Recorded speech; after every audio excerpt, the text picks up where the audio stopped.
Okay, so introductions.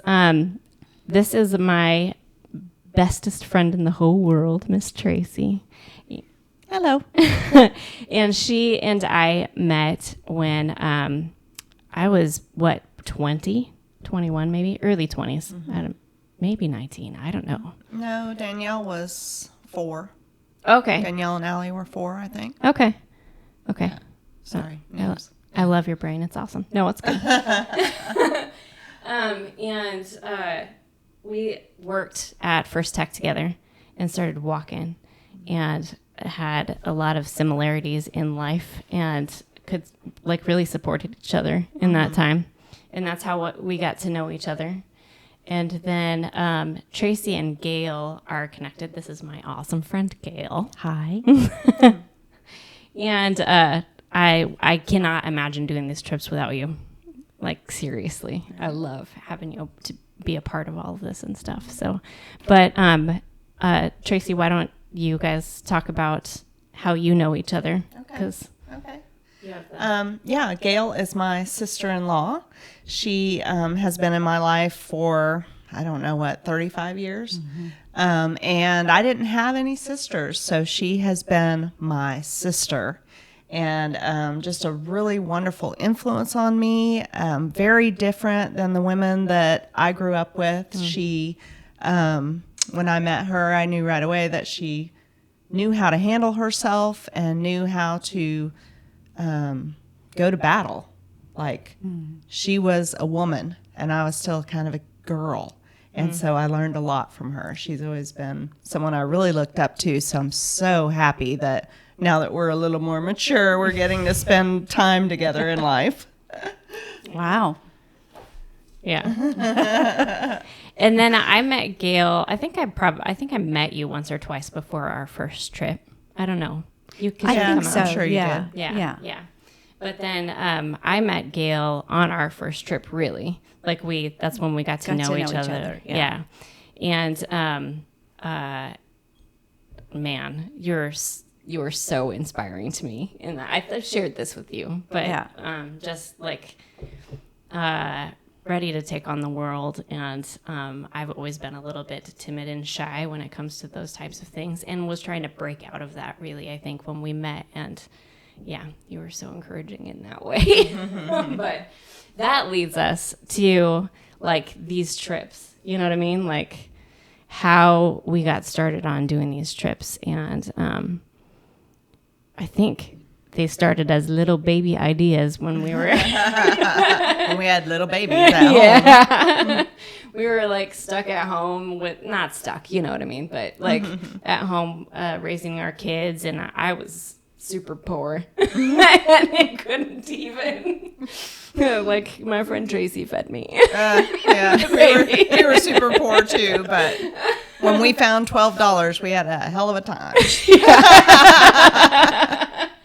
And we would be hanging out and watching our kids and talking about all the awesome things that we were gonna do when our kids flew the coop and made them a reality. Who does that? Yeah, right. Wow.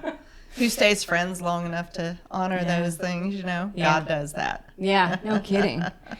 So we would have dreams of doing these types of things, and then our kids flew the nest, and then we started actually doing them. And Tracy is the master planner of all of these trips. Yeah, she missed her calling as a travel agent. Yeah, yes. I love to plan travel, even if I can't afford to go on it. It's just fun to plan it. Yeah. Yeah. So maybe maybe these trips really were a conception in your head from when our kids were babies. Yeah. Anyway, our first trip, how did it all get started? Well, I think Gale was up in Oregon a lot the year before. We were dealing with our mom aging and not doing too well, and Gale was there supporting me a lot and just being wonderful. And so I think that, Jess and I were talking about something in the summer, and Gale said, I've got she was also going through a big change in her life and wanted to do something that she never would have done a couple of years ago, which was fly out to Yellowstone to visit a friend from college and a bunch of friends from college and celebrate a big birthday with this gentleman at this gorgeous ranch near Yellowstone. So we said, why don't we meet you out there? We're over here in Oregon. She's coming from Florida. So Jess and I decided we would drive out, and Gale flew out, and we met up at Yellowstone. Yep. Yeah. Road trip. Got an awesome little rental house. Oh my gosh. In a little town, and my daughter and her husband and his brother all dropped in on us for a while. It was just a wonderful time.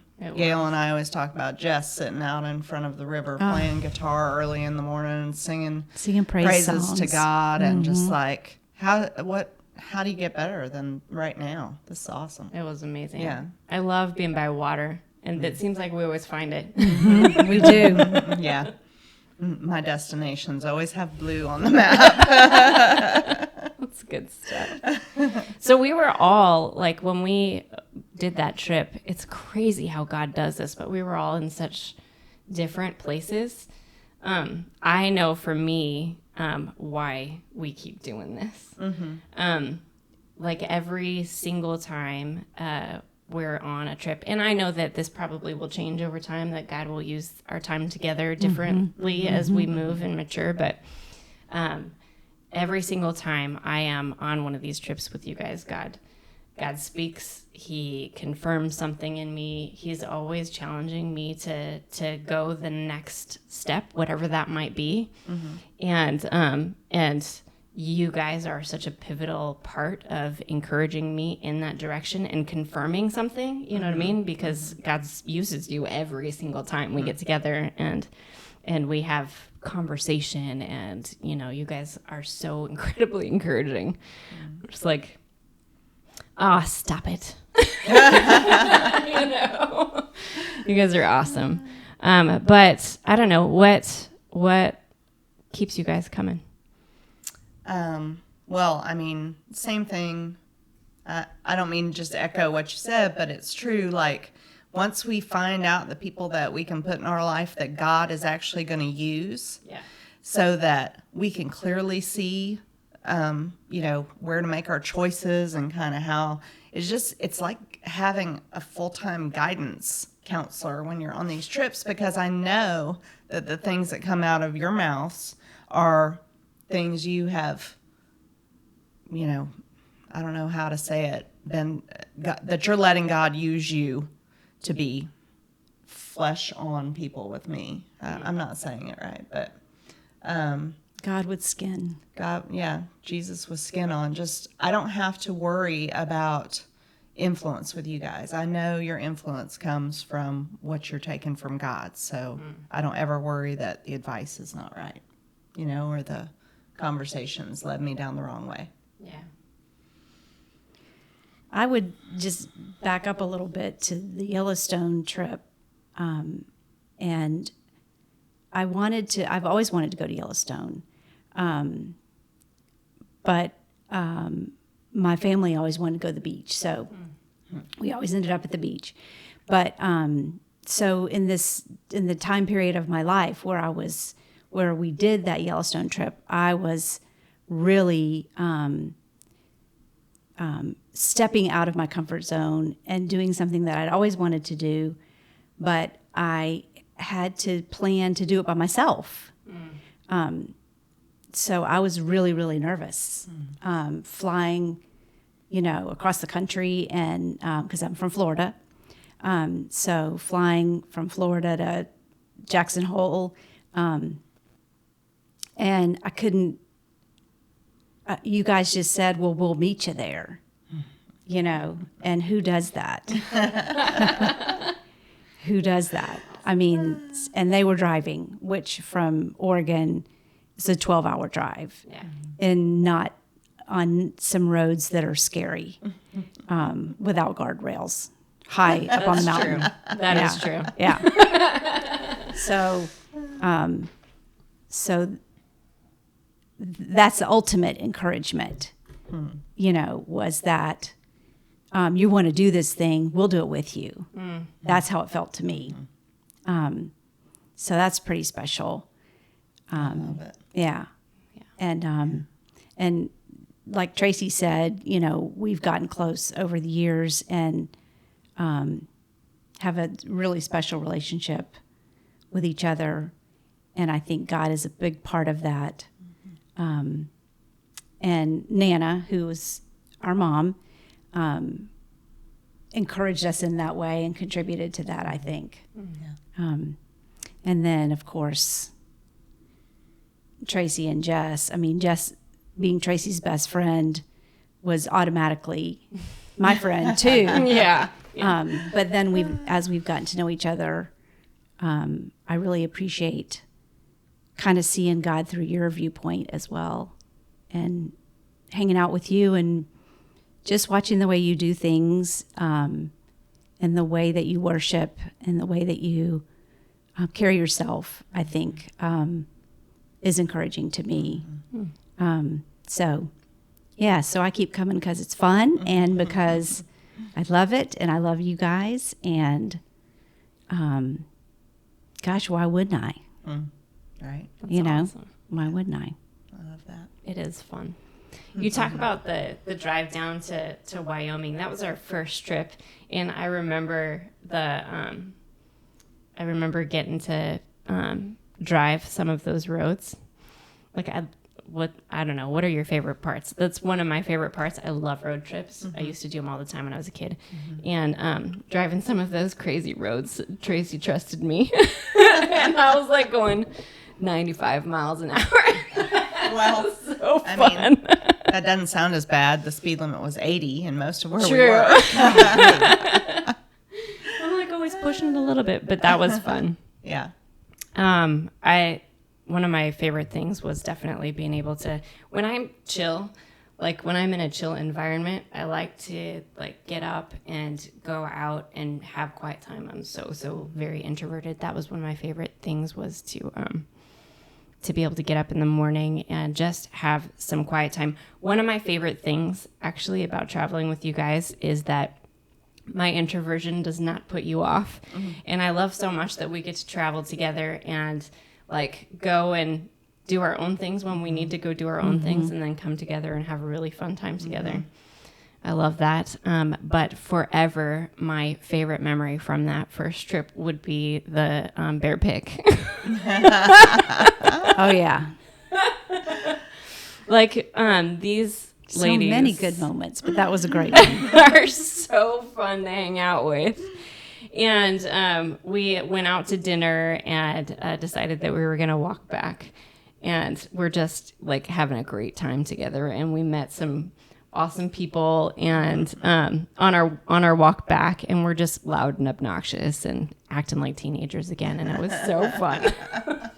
Well, and you got to back up because Jess, you and your husband are very prepared for any time in the wilderness. So Jess had the full-on backpack with everything, including bear spray, because really out there in Wyoming and that area, you can easily come across a bear. And the owners came by the house we rented that morning and said there had been a grizzly out there, but it had been several weeks since they may have spotted it. So, grizzly is not something that three women want to come across at night. It got drastically dark after we decided to take that little walk back to our little cabin. Yep. So we were, not in a good, probably not in the smartest position we could have been in. It's true, but adventure. Yes, we had met my daughter and son-in-law and his brother at dinner, and Gale really bonded with my son-in-law's brother and just called him and said, you need to come down this trail right now and bring the bear spray, because we have decided we oopsed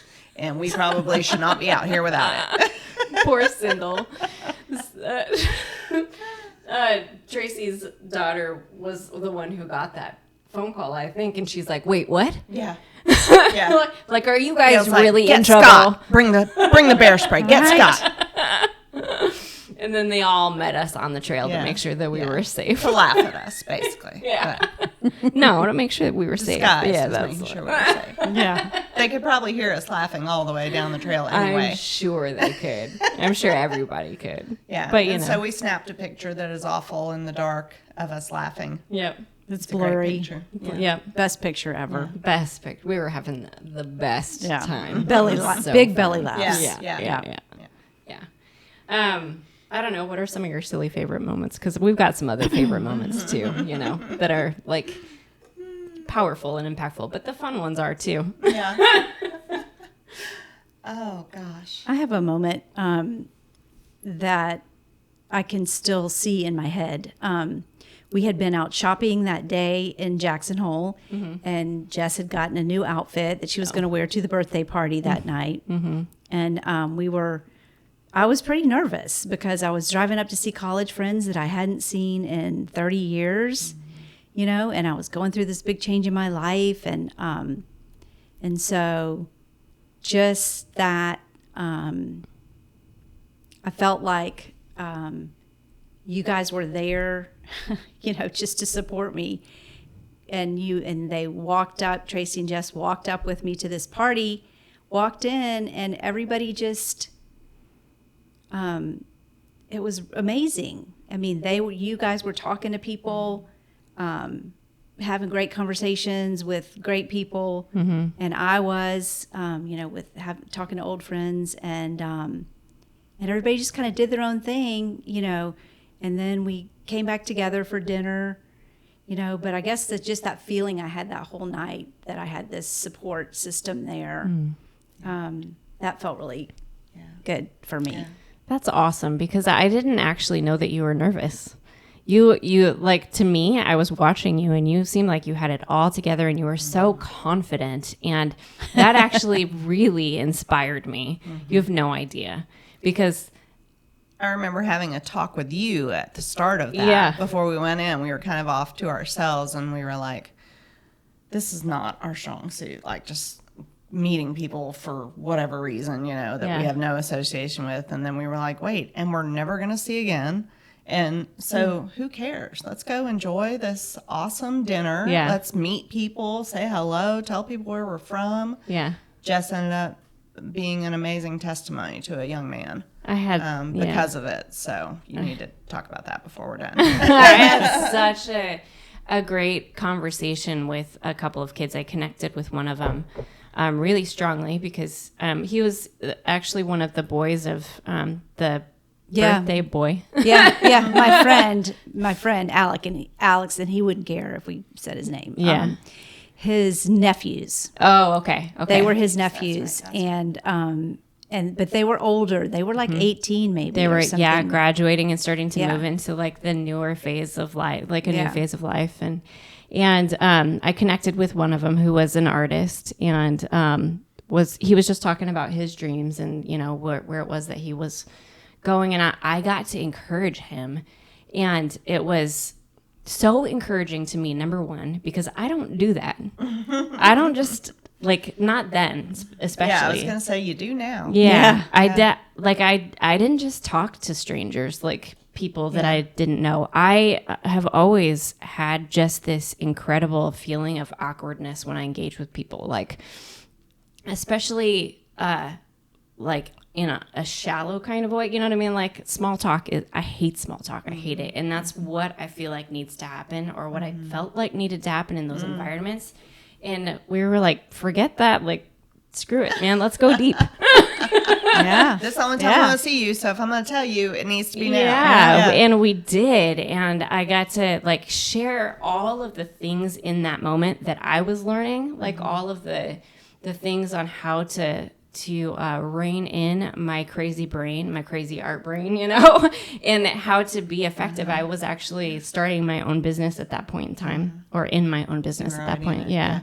And was trying to figure out how I could take this talent that I had and use it to actually do something, like make some money. Yeah. But actually have an impact. 'Cause that's like my draw is to have an impact more than it is make money. And the thing is that you can't, especially with a crazy artist brain, you can't be effective, whether you're trying to make money or have an impact, if you can't like get yourself in line. And I was learning all that stuff, like how to be organized, and I got to share that stuff with this kid, and it was crazy that I got to do that for him at such an early age. You know what I mean? And that, honestly, that was because of you, Gale. You started some of those conversations, and briefly, and I was like, I'm in. And ended up following up with those kids, like sending them like some encouraging notes and, a book. And wow, like it was so confirming for me in where I was headed in my work in ministry. So yeah, you're awesome. I can't think of the right word right now. Like you're the bomb. Dang.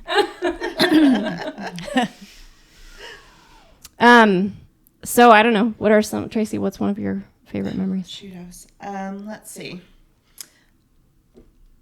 I mean, our day at Yellowstone was really amazing. I gotta say that I love going places with you guys because a lot of times I just see it through a different scope than when I'm with my husband for some reason. Like, he and I have a great relationship, but we're not all about that building up and taking each other's picture and, talking about God and how much in awe we are of these giant redwood trees in front of us, or the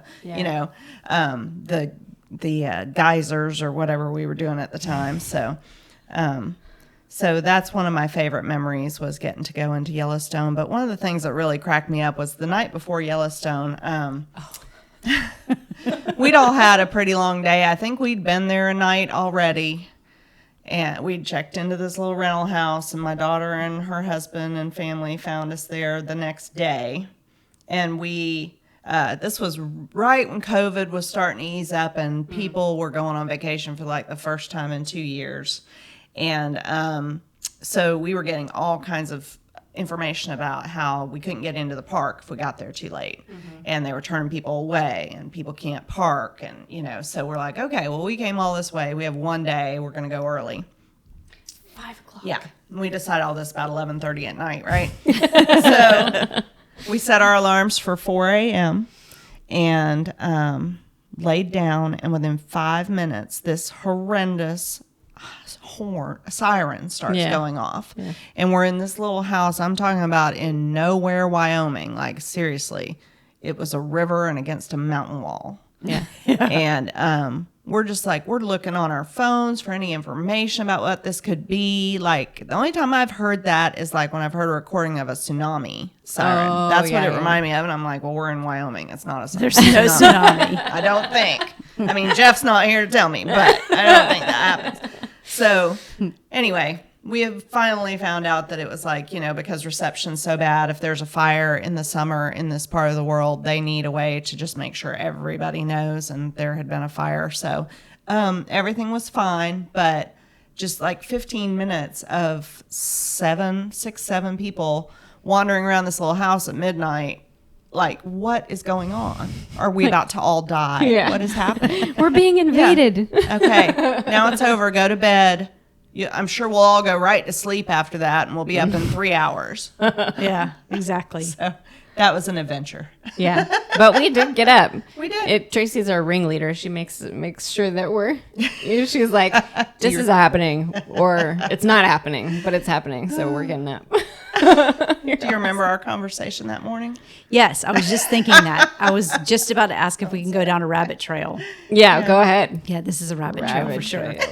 But it was great. It's a great rabbit trail. So we woke. The clock went off at 4 o'clock in the morning. We'll go back to the day before and tell them what we saw. Okay. So as we're driving down these highways on the side of the mountain, on the side of the road, there's bison, and they're.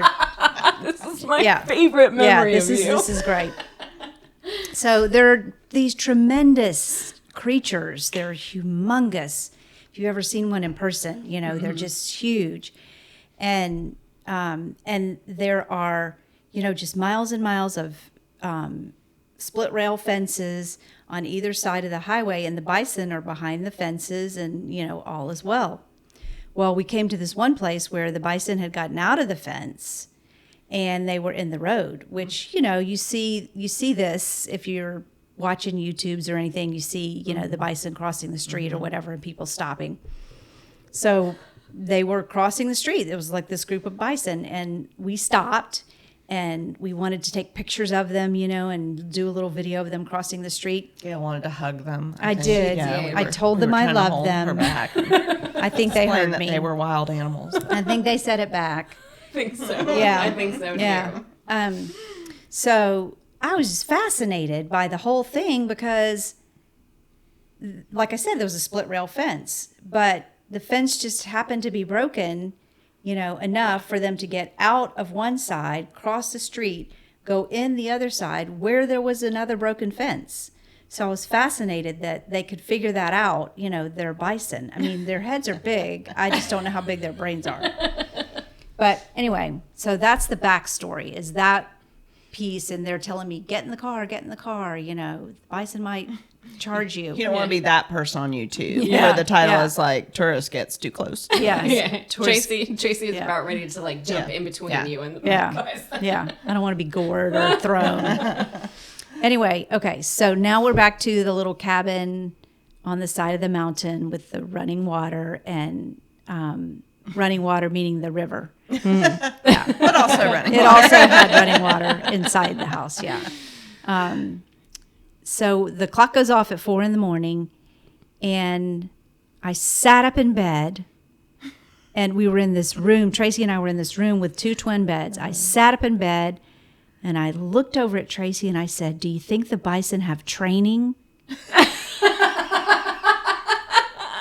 Because I couldn't figure out how they knew. Yeah. Well, first of all, how do they know they're supposed to be behind the fence? Who told them? How do they know where the broken split rail fence is? Like, do you think there's some sort of training when they come to, when they come to Yellowstone? Okay, your Yellowstone bison, their split rail fences. Stay behind them. Yeah.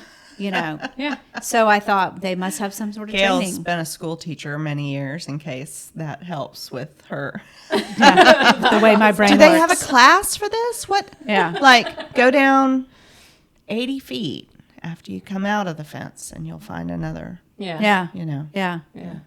I mean, you can train dogs. Yeah. Maybe they have Yeah. like little sugar treats. I don't know. They have there's got to be some. How do may they be the know? ones that broke that fence, so they're like, Maybe this they is our way were. through. Maybe they were. But anyway, my response at 4:03 a.m. was, Gail, you are not allowed to ask me another question for 30 minutes. I was like, I love you, but I'm going to kill you if you try and talk to me about this right now. And that's, relationships have to get real. Remember the real world? Yeah, like, it's true. What happens when life gets real? Yeah. It's awesome. It's good stuff. Good rabbit trail. Yep. So many. And it reminded me of Nana, because she was one of those morning talkers. Yeah. She'd had a pot of coffee usually by the time you got up. Yeah. And had about 10,000 words ready Yeah. for you. Yeah, she was ready. Oh. Yeah. Nana stayed with you guys too for a little bit, didn't she? She did. Yeah. Yeah, for How a does- couple years. How does that work with 2 people who are asking questions all the time? We had a great relationship, and we talked a lot. Mm-hmm. Yeah. Wondered together. Yeah, we did. Mm-hmm. Yeah. She was awesome. great company. Yeah. Aw. Aw, Nana. Yeah, Yeah. exactly. Aw. Well, I don't know where to go from here, so it's going to be clunky, but that's okay. Well, so we talked about all of us being in different places when we went on that first trip. So Yeah. why don't you tell us a little bit about what was going on with your ministry at that time? Yeah. I was just getting into maybe stepping into my own as far as ministry goes. I'm trying to think of where, like 3 years ago. I worked for Steve as his EA for about 5 years. No, I've been there for about 5 years. So I think that I was moving from being Steve's executive assistant, who is the executive pastor of our church, and really trying to discover what it was that God was calling me into, and breaking free of some of those things that, like my introversion and my, the just all those limiting beliefs that you have about yourself. I was really being intentional about breaking free from some of that stuff, and I had so many people speaking to me at that point in time, and I was learning how to really effectively goal set on my own and grow in my faith on my own, and lead in ministry on my own, and so that's where I was, and I've known probably since Jesus got a hold of me when I was 6 that he was going to do something with me, and I didn't know what it was. And then I ended up, walking away, and then I came back to God, to Jesus when I was probably right around when we met in my early 20s, and then I had kids, and so my whole life was wrapped around kids, like raising kids, and then my kids flew the coop, and I was trying to figure out what was next for me in life, and felt that God had tapped me on the shoulder and was like, okay, after my kids became their own people and started to move on to their own things, I was super chill. I was just like laying around, like binge watching TV all the time and like trying to recoup, I guess, or sleep maybe a little bit. Yeah. And I went to a ladies' conference, and in that ladies' conference, I felt God tap me on the shoulder, and he was like, all right, it's enough. It's time for you to get outside of your comfort zone.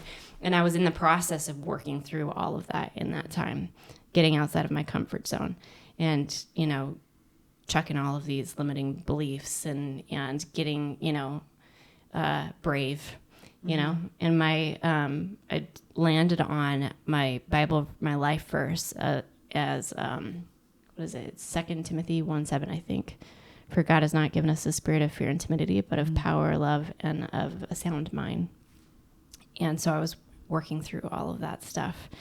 And so just to be able to be in that space and get quiet with God in the morning, and then hang out with you guys who you're so inspiring, like individually, and then your encouragement on top of it, was amazing. And then to go and have so much fun, and like have amazing conversations where we're just busting up laughing and making fun of each other, and I have a little bit of a sarcastic sense of humor, and just to be able to do that and not have to worry about people taking offense. You know what I mean? Like, I don't know, it's so fun because we're doing it to each other, and it's awesome.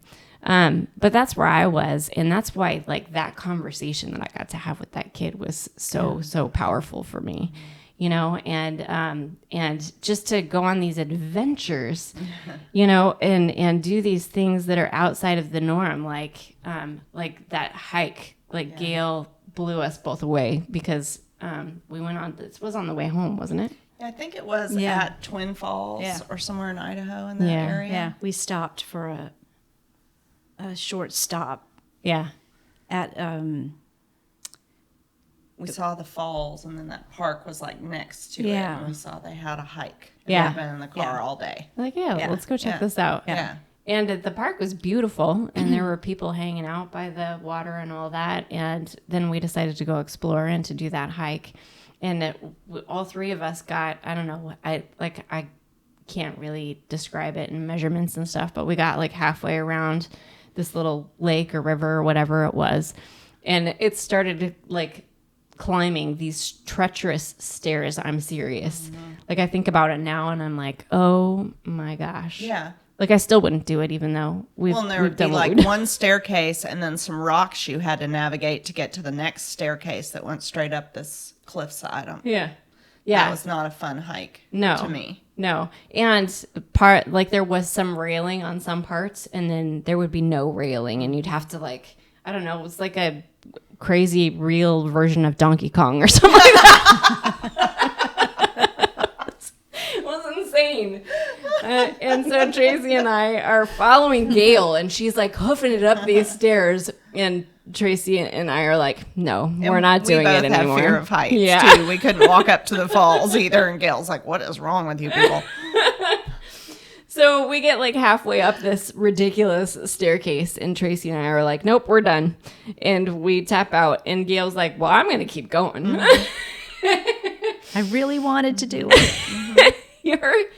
You're insane. Like in such a good way. Like I'm trying to say. She had the confidence of God. She knew, Yeah. I remember her remarking like, well, if this is how it's going down, like this is how it's going, like nothing's going to happen to me. Right. Yeah. Yeah. And we're like, you could fall off the side of the cliff, or you can get out of our sight and be like axe murdered or something. Or bear attacked, or we don't know. And Gale's like, I'm doing it. And so we go back down. Do you remember that lady that we met that was coming off the trail? Oh, yeah, I do. Yeah. And she was like, oh, I walk it every day. It's no big deal. Yeah. Yeah. Yeah. Liar. Yeah. She did lie. It was a big deal. I remember more the man that we saw at the top of the trail as we're like, Gale left and I had a full-on panic attack. Yeah. Like, we walked down to the restroom. By the time I came out of the restroom, I was sure that I had just made a majorly bad decision by not going with her or letting her go by herself. I was like, we don't even know how long this hike is. Should we expect her back in 30 minutes or 4 hours? We don't have, like, we need to do better than this. Yeah. Not protecting each other. Yeah. Yeah. Here she come. Before we even could think of it. Yeah. But yeah, there was a man up at the top of the hill where we could see the path. And we were like, we don't see anybody else except this guy up there right where Gale's headed. Yeah. We were watching that dude like a hawk too. Yeah, we were. And then I think after a little bit, yeah. Tracy's like, oh, he's got kids there. It's fine. Yeah. Okay. It's not an axe murder. Yeah. Not waiting up there to molest somebody. I was happy to see he had kids too. Yeah. Yeah. Yeah. Yep. And then you just came down and happy as a clam. Yeah. Like, Yeah. I did it. And that I was remember the relief when I saw you coming down that hill. I don't remember ever thinking you were more beautiful than when you came bouncing down that hill. Like, I did it. So happy and confident. Yeah. It was good. Yeah. It was great. Yeah. So those kind of challenges that I think are one of the main reasons we all do this trip is because we like to kind of challenge each other to do things we push haven't ourselves done a little before. bit. Yeah. Yeah. Yeah. And you did it even though we were like, I don't think that's a good idea, Right, Gale. Maybe you shouldn't. right. You're like, I'm doing it. But I was just thinking that looking at us like this trip compared to that trip, we were kind of chicken shits, Jess. I agree. I feel think like you guys Gale could have was done it. Very, You could have done it. If I did it, you could have done it. Gale's just very sheltered. She'd really never traveled outside Yeah. of, with her husband. And Right. it just, I don't know. I felt very protective of her and wasn't sure how wise she was out in the woods and that kind of thing. She's not from this part of the country. It's true. And I will say, I remember there was a point in the hike where I didn't know which way to go because it wasn't marked, and there were multiple ways to go at one point. And God just put this little lady there with her kids, and they were just sitting at this point, in the trail. And I said, hey, do you know which way I should go to get back to the, to the front of the river or the front of the little lake or whatever it was? And she's like, yeah, just go that way. So I did, I was covered. It was awesome. It was just like she was trusting God for everything. And it was such a beautiful mirror of where your life was at. Like God was saying, it's going to be hard. It's going to be You're going to hard. have to work. Yeah. It's not going to be pleasant sometimes. And you have to get some help. But when it gets really confusing, I'm going to put somebody Yeah. there. You're going to have some answers. You're going to have some help. Yeah. That's awesome. That makes me think of this idea that I've been kind of thinking through a lot about the fact that we always have to be in cooperation with God. Like if you look at all the way from the very beginning, like Adam and Eve, they had to be in cooperation with God. As soon as they were no longer in cooperation, then, it hit the fan. It was not good, right? Yeah. Like you look at the Israelites crossing the river and God was like, you have to, like, I'm giving you instructions, but you have to take the first step before I can make my move. Like, we see that over and over and over again, even when we're like at the very beginning of our faith journey and God's, Jesus knocking on our door. We have to open it and receive the free gift in order to receive it. You know what I mean? Like, there's always a partnership in there. And I don't know why sorry, rabbit trail, but that makes me think of that. It's a relationship. Yeah. This whole talk is really focused on our next steps, and the reason that we're talking together is because we feel like community is such a strong part Absolutely. of accomplishing those next steps. Because I'm sorry, y'all, but I'm terrible. I'm lazy. I will make promises and not keep them to myself. Me too. Where these dear ladies, if I say, I'm not doing that anymore, or I'm going to change this habit, I know that they're going to hold me accountable. I'm not going to see them in 3 months and they won't say anything. They'll be like, hey, how's that going? Yeah. Are you struggling? Is there anything I can do for you? Yeah. Yeah. Can I pray for you? Yeah. And that's where next steps get done. I love that too. Yeah. That's real relationship. I think that we've had this conversation so many times, Tracy and I, but I think that right now in so many people that I know, I guess, and I think it's a societal thing or just maybe a world thing right now, but we hide so much and we're not willing to receive the encouragement from other people unless it is what we want to hear. And in these kinds of relationships and these kinds of friendships, like Tracy and I were talking about doing this podcast, and I was kind of like shuffling back a little bit, like backpedaling a little bit, and like wanting to throw out a line to see if I could take the temperature of like whether or not people would receive it.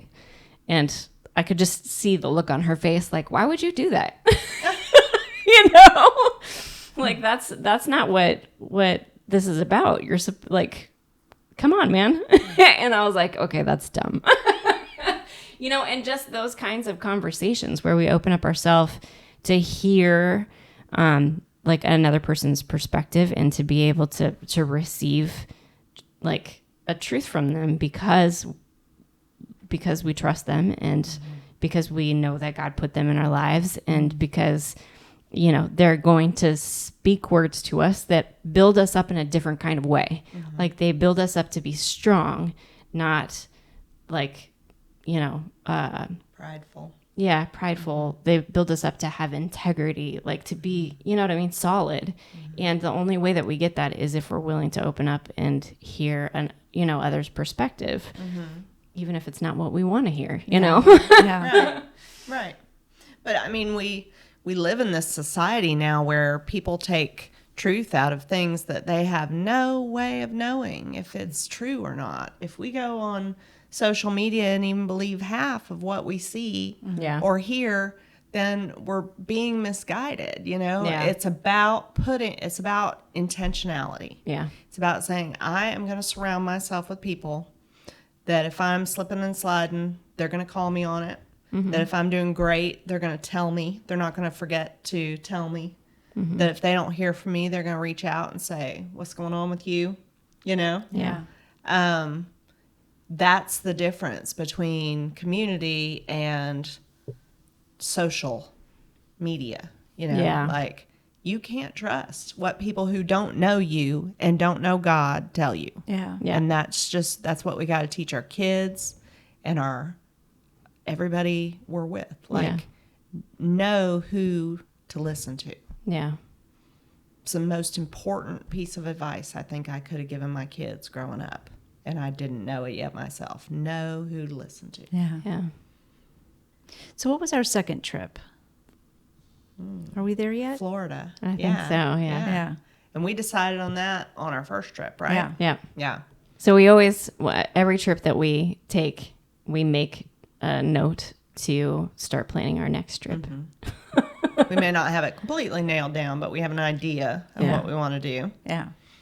And since Gale had come all this way, we were like, why don't we go? Gale lives in Florida. I'm from Florida. Jess Had you never been to Florida? No, this is the trip that we had always talked about. Yeah, it was the Florida trip. I wanted to take her there so bad because I knew she had a beach bum living inside of her Northwest Oh, body. man, do I. And man, does she. Wow. Like, flipped a switch in me. And, like, I grew up in Southern California in the heat and then acclimated to Oregon and was like, yeah, I don't know that I can take the heat. And now all I want is the sun. I just want heat.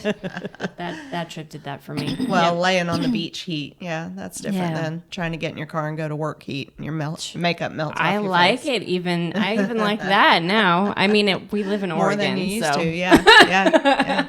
And her husband hates the heat. It's true. So it's good that we get to go do some of this beach stuff by ourselves. But anyway.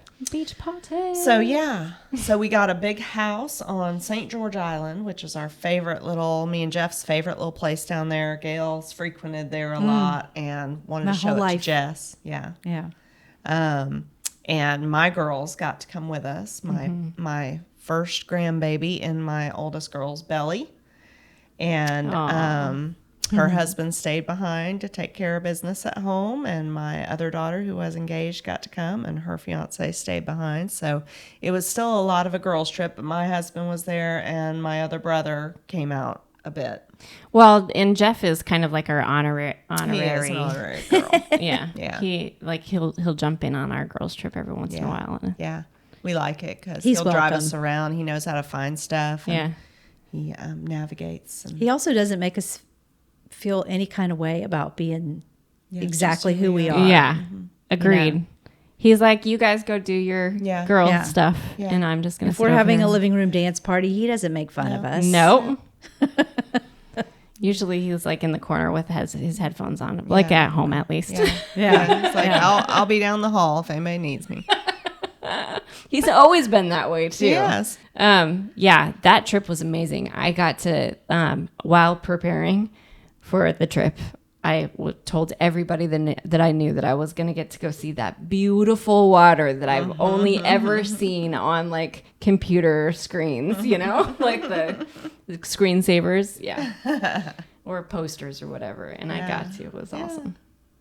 We got to see some interesting weather there too. It was there were some wild storms that came in. We had some weird fog on the beach that rolled over us one day and brought out all the little translucent crabs that were running all over the beach. It was craziness. Yeah.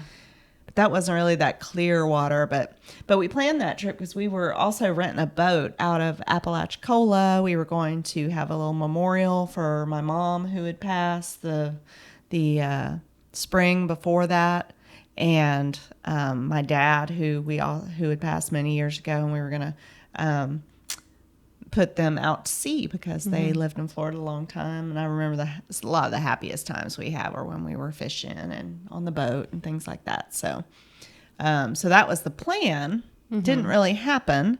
Ended up with this crazy squall coming in the morning we were supposed to rent the boat. Like, I called the boat place and the guy was like, yeah, no, you're not taking my boat out. So Yeah. Wasn't safe. But we had a lot of fun just being on the beach together. Like, Jess was like churning people through her therapy sessions. There was one day where she got me, Sindel, and Allie, and I'm sure Gale at some point. But I have pictures of her standing out, chest deep in the ocean with my youngest girl, who's always had a little trouble opening up.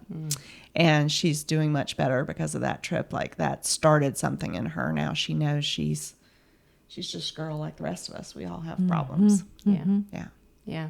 That was an interesting trip for me because, again, like every trip, we're all in such different places. And I love how God uses us to encourage each other in that. And you guys were, grieving, and you were, working through that whole process and trying to do that the best possible way, I think. And that was when I was really engaged in taking my next steps in ministry. And you had asked me if I would kind of help to facilitate a little memorial thing, and it was beautiful. It really was. Just like everybody on your back deck Gale. On the back porch, yeah. And we were, just sitting around having a conversation about, your memories with Nana. And I didn't know her as well, but she's, she loved you from the minute she met you, though. You were Jessie, remember? Yeah. She don't That's know why. funny. That's just Jessie. Huh. Yeah. So sweet. Such an amazing woman. And, pulling family together sometimes to do those things can be a little bit challenging, and it wasn't at all.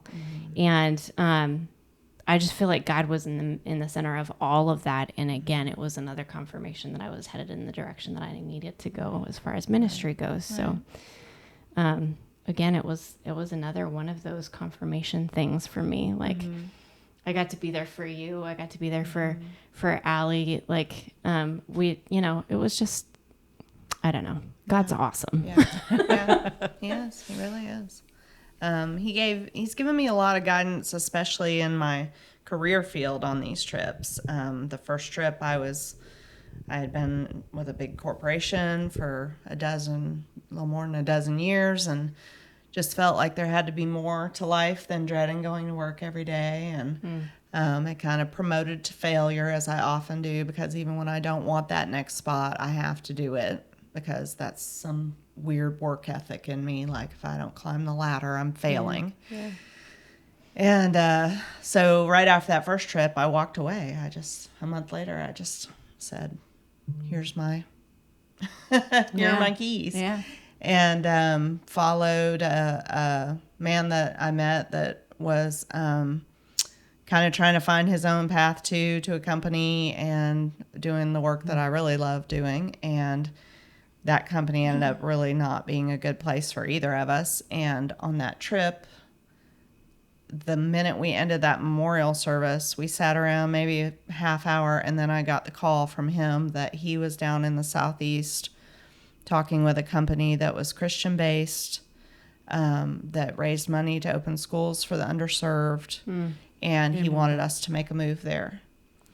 And, like, this place has an incredible story, and I was like, I can't believe I get to do what I love and have the impact I wanted to have, So it's just funny. God used both of those trips to change things in my work, and I'm praying he's going to do the same thing, because it's been a terrible year. I see awesome things where, and this is me, but I see God moving you more and more into ministry, and that's so fun.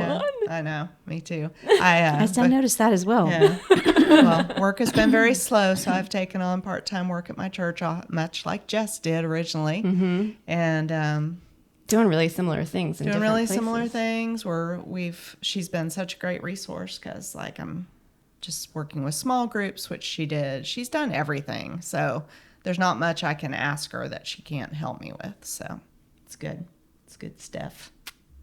So just, prayer for God to direct me whichever way I'm supposed to go. Always. And if I'm just supposed to sit still, then I really need his power, because that's probably the least of my strengths is sitting still. You're getting good at listening to God, though. Like, you know what I mean? Like, yeah, better. Learn amazingly good. like encouraging me good to do the same, like to be still and to pray and to dive in and like you're always looking for him in your situations, and it's difficult to do, because we I think that we see the tactile, like the things that we can see and touch and feel, and God is in those things, but he's difficult to spot if we're not paying attention and looking for him. And you've gotten really good at that, of asking yourself those questions. Like, all right, God, reveal yourself to me in this. God, is this the right. You know what I mean? I'm tired of wandering around in the desert, right? Yeah. We talk about 40 years of just, Gale said something to me, and I brought this up a while ago on social media that has not left my brain. And that is that if you look back on things in your life that were difficult, maybe traumatic, and you are just still battling with why they had to happen, that you can ask God to show him where he was in that moment, because he was there. Yeah. There's no way he left you alone in that. But that's how we feel. That's Satan's trick. Mm-hmm. And she's right. Every time that I've done that, I hear what I need to hear, and I know what I need to know. And it's just, it's just like, okay, I can struggle and fight and do all these things, or I can just try and see if God will just give me straight direction. Mm-hmm. And, be a lot easier. Mm-hmm. The older I get, the more I'm looking for the path of least resistance with God. Yeah. Which is not always the path of least resistance. No, it's never the path of least resistance. Rarely. What stands out to you about the Florida trip? Well, I want to continue too with what Tracy was just saying, because that's a powerful tool to have, to be able to look back at things that happened or traumatic events or whatever, and try and figure out, Jesus, where were you in that moment? Show me where you were. Because I think you can also ask him, what do you want me to know about that moment, or what are you trying to teach me? Or, whatever questions you want to ask, you can ask, and he'll answer if you listen. So that's really a powerful tool. I'm glad that you picked up on that. It is, and I share it because I think that I think a lot of people, that is their, well, I don't know what everybody feels, but I know that for me, when you have hurts and hang-ups, that hang-up part can really stall you out. Yeah. And the hang-up a lot of the times is just not understanding why things had to happen that did. Yeah. Yeah. Yeah. Yeah. Because, like in my life, I know God's will, is always for, in my case, my particular case, is always for a marriage to work. Mm-hmm. That's always his will. Mm-hmm. And so why won't he fix it? Right. And what is he trying to show me, But he gives us choices. And so, and there's two people in a relationship, and, we have choices. And so anyway, that's... Yeah. No, I've been seeing the exact same thing with some other family issues that you and I are dealing with, just like, God, why can't you heal this addiction? Yeah. Why can't you squash it? I have heard so many testimonies of people just being able to take it by the reins because they have your power. And I know this person has been there. Why is it not working? Yeah. But he reminds me that every day we have to lay those things down. Yeah. And every day we are the ones that make the choice, not him. He's still the same. Yep. So something in us changes. That's right. That's right. Yeah. And we have to have free will, or we couldn't love him. Right. Yeah. Right. Yeah. That's an interesting concept, like those two things, to put them together and say, because I've heard people and seen people ask that question a lot lately, like, if God loves us, why does he allow all of these bad things to happen? But the truth is even if we look in our own lives and we're being honest, we know that those two things are synonymous. What's the word? They don't coincide. Like, you can't have free will and have God make everything perfect and nothing bad happen. No. It's not possible. No. Right. So if we want to be able to have free will, which we do, honestly, we fight for that in the world. We fight for our freedom, independence. For the ability to do what we want. And so as humans, we know that we want that. But then we also want God to make everything butterflies and rainbows at the same time. And you can't have both. No, you can't have both. Right. And so, I can look at my own life and look at the negative choices that I've made and the terrible, dark paths that I've taken over the course of my life, and recognized that I made those choices, Right. And God was definitely in them. He protected me. He protected me like crazy. But yeah, if I were to make my own, if I were not to have free will and God were to be guiding me in every way that that he wanted me to go without my choice, then it would be all butterflies and rainbows, Sure. but I wouldn't have that freedom. Well, I think it's You'd hard be a when robot. people. I would. Yeah, I think it's hard when you see innocence punished. You know, Yeah. and that's things that a lot of people have a hard time with. Well, how can those things happen to children? And Yeah. you know, and we have to remember what happened to Jesus Christ. Yeah. You know, he was perfect. There was no blame. Yeah. But he suffered the most. You Yeah. know, he suffered everything for us. And I think God's perspective on our time here on earth is very different Very. than our. Yeah, than, I do you too. know. Yeah. He has an eternal perspective. That's right. Yeah. That's right. And, you know, when he takes a child that's living in a miserable existence and we say, why, God? I mean, I imagine he's up there saying, why would I leave her there? She's so Yeah. precious. Do you Yeah. see her up here? How happy and Yeah. full her tummy is? Yeah. You know, like we have to remember that we can't ever grasp God's perspective. It's true. But his is always right. We've got to trust it. Yep. Amen, sister. Yeah, amen. That's hard. It is. So much easier said than done. Yeah. That just goes back to always looking for God in a situation. Right. I think thinking back to that Florida trip,